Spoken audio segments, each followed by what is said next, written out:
और अब बात करते हैं दुनिया में बढ़ रहे परमाणु युद्ध के खतरे की। पुतिन परमाणु हमले को लेकर पहले से आक्रामक थे और अब नेटो की एक हरकत ने पुतिन का परमाणु क्रोध और बढ़ा दिया है। जी हां, पुतिन ने अमेरिका और नेटो को परमाणु धमकी दी थी, अब नेटो भी इस पर पलटवार कर रहा है। बेल्जियम में 14 नेटो देशों ने न्यूक्लियर एक्सरसाइज शुरू कर दी है। यह परमाणु एक्सरसाइज 30 अक्टूबर तक चलेगी, जिसके बाद रूस ने भी अमेरिका को अपने परमाणु बॉम्बर की ताकत दिखाई है। रूस ने प्रशांत महासागर में अपने 2 स्ट्रेटेजिक बॉम्बर Tu-95MS को 12 घंटे तक उड़ाकर अपने इरादे जाहिर कर दिए। अमेरिका और सहयोगी देशों के पास रूस के परमाणु बॉम्बर की यह उड़ान अमेरिका को पुतिन का सीधा चैलेंज माना जा रहा है।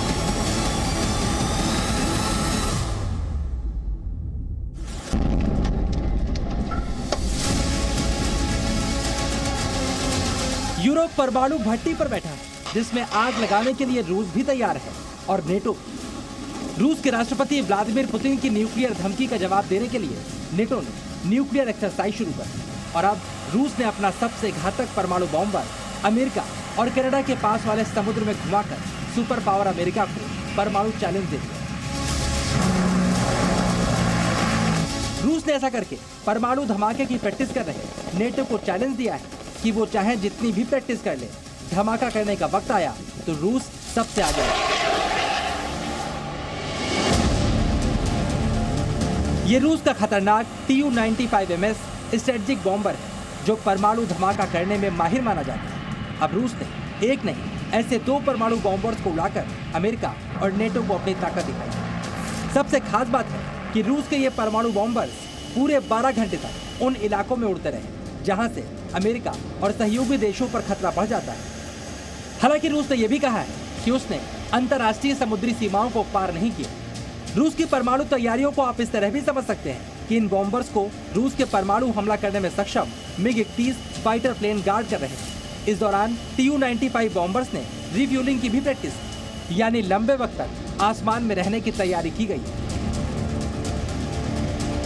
चलिए अब आप समझिए आखिरकार पुतिन की परमाणु धमकी के बाद रूस के परमाणु बॉम्बर्स की ये उड़ान कितनी खतरनाक है और इन बॉम्बर्स ने कहां पर उड़ान की।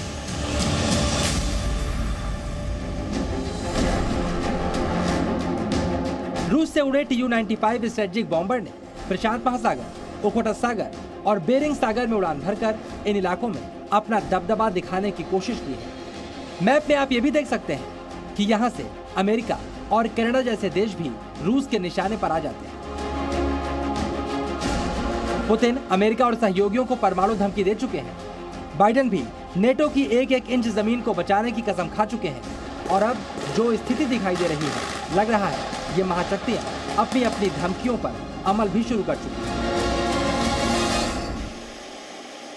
नेटो की इस एक्सरसाइज के तुरंत जवाब में रशिया ने अपने स्ट्रेटेजिक बॉम्बर वार जोन में करीब 12 घंटे तक उड़ाए। जब फ्रांस की नेवी ने उसे देखा तो वो प्रकट होने के बाद अदृश्य हो गई। ये चीजें क्या बताती हैं कि अब न्यूक्लियर वॉर इमिनेंट है, बस एक चिंगारी की देर है। जाहिर सी बात है, दुनिया में सबसे ज्यादा परमाणु बम रखने वाले रूस से यूक्रेन के साथ साथ नेटो देशों को सबसे ज्यादा खतरा है और इसी खतरे से निपटने के लिए बेल्जियम में 14 नेटो देशों ने परमाणु युद्धाभ्यास शुरू किया है। पुतिन की धमकी के बाद शुरू हुए नेटो के युद्धाभ्यास का दायरा काफी बड़ा है। फिलहाल रूस की सीमा से 625 मील दूर यह युद्धाभ्यास किया जा रहा है, जिसमें फाइटर जेट और निगरानी विमान भी शामिल।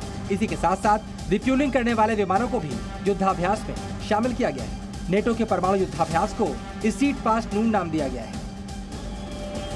लंबी दूरी तक मार करने में सक्षम अमेरिकी B-52 विमानों को भी इस युद्धाभ्यास में शामिल किया गया है। इसके अलावा नेटो देशों के पास मौजूद वो सभी फाइटर जेट इस युद्धाभ्यास में शामिल हैं जो परमाणु हमला करने में सक्षम है।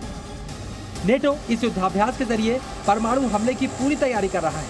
सारे फाइटर जेट परमाणु बम से हमले का अभ्यास कर रहे हैं, सिर्फ इन जेट्स में परमाणु बम मौजूद नहीं है। ये युद्धाभ्यास आक्रामक रूस को नेटो पर जवाब माना जा रहा है। इस एक्सरसाइज का मकसद रूस को यह दिखाना है कि वह गलती से भी यूरोप के किसी देश को हमला ना करे। अगर उसने यूरोप के किसी देश पर या पोलैंड पर हमला किया तो नेटो रूस को बहुत करारा, भरपूर और भयंकर जवाब देगा। फिलहाल जिस तरह से रूस यूक्रेन में आक्रामक है, कीव पर हमले की दूसरी किस्त भी शुरू हो चुकी है। इससे परमाणु हमले का खतरा भी बढ़ा है और रूस के एक्शन पर नेटो अगर सीधा दखल देता है तो जिस विनाशक महायुद्ध की तैयारी की जा रही है वो शुरू भी हो सकता है। ब्यूरो रिपोर्ट, जी मीडिया। तो यूक्रेन खौफ में है। यूक्रेन के राष्ट्रपति ज़ेलेंस्की की रातों की नींद गायब है। यूक्रेन के आसमान में मानो हर पल मौत घूम रही है। बस एक बटन दबा और फिर तबाही ही तबाही। लेकिन क्यों जो ज़ेलेंस्की पुतिन के ताकतवर मिसाइलों के सामने डटे रहे वो इस बार सहमे हुए दिखाई दे रहे हैं।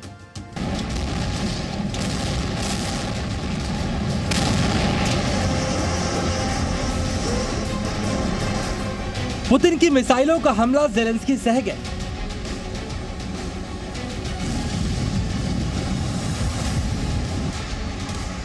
पुतिन के फाइटर जेट की तबाही ज़ेलेंस्की झेल गए।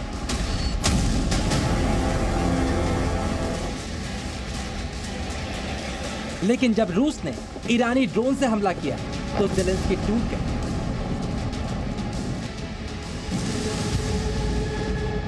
ज़ेलेंस्की का खौफ जंग में ईरान के लिए। क्रीमिया के पुल पर धमाके का जो बदला पुतिन ने 83 मिसाइलों के हमले से शुरू किया था, वो ड्रोन हमलों के तौर पर अभी भी जारी। कीव या फिर लीव, हर शहर पर कभी भी किसी भी वक्त आसमान से फिदाइन बारूदी ड्रोन आफत की तरह गिरने लगते हैं और इसके बाद का मंजर आप तस्वीरों में देखिए। यूक्रेन के आसमान से ड्रोन की आफत यूक्रेन की जमीन पर बरसी तो यूक्रेन के राष्ट्रपति खौफ में आ गए। यूक्रेन के राष्ट्रपति ने इन हमलों में रूसी ड्रोन नहीं बल्कि ईरानी ड्रोन के इस्तेमाल का आरोप लगाया। Але зараз на тактичному рівні за рахунок іранських дронів у терористів ще можуть виникати певні надії, якісь там розрахунки, нові ілюзії. Все це о 23 годині. ज़ेलेंस्की के बयान से साफ नजर आ रहा है कि रूस ने जिस ड्रोन का इस्तेमाल यूक्रेन में किया उससे ज़ेलेंस्की बेहद डरे हुए हैं। लेकिन जो ज़ेलेंस्की रूस की परमाणु धमकी से नहीं डरे, वो इस ड्रोन से क्यों डर रहे हैं?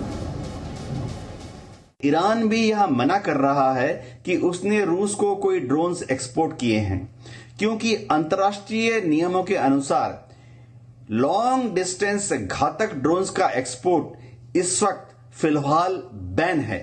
और अगर ईरान यह डिक्लेयर करता है कि उसने रूस को ड्रोन्स एक्सपोर्ट किए हैं तो अमेरिका और पश्चिमी ताकतें ईरान पर और ज्यादा भयंकर आर्थिक प्रतिबंध लगा सकती हैं। यूक्रेन हमले में इस्तेमाल ड्रोन को ईरानी ड्रोन बता रहा है, वहीं रूस और ईरान ऐसे आरोपों से साफ इनकार कर रहे हैं। ज़ेलेंस्की ने तो रूस को ड्रोन देने के कारण ईरान को प्रतिबंध की धमकी भी दे दी है। इसके साथ ही यूक्रेनी राष्ट्रपति ने कहा कि ईरानी ड्रोन का इस्तेमाल करना साफ दिखाता है कि रूस हार के कगार पर खड़ा है।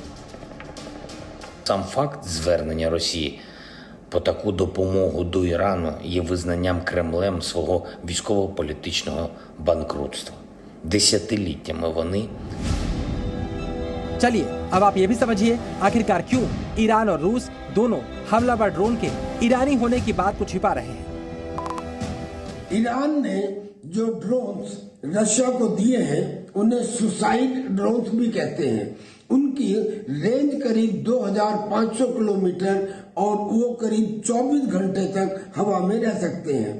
खास बात यह है कि ये ड्रोन जाके टारगेट से टकराता है, खुद भी नष्ट होता है, टारगेट को भी नष्ट करता है। यूक्रेन अभी तक इन ड्रोन्स को नष्ट करने की कोई ठीक सी काट नहीं ढूंढ पाया है।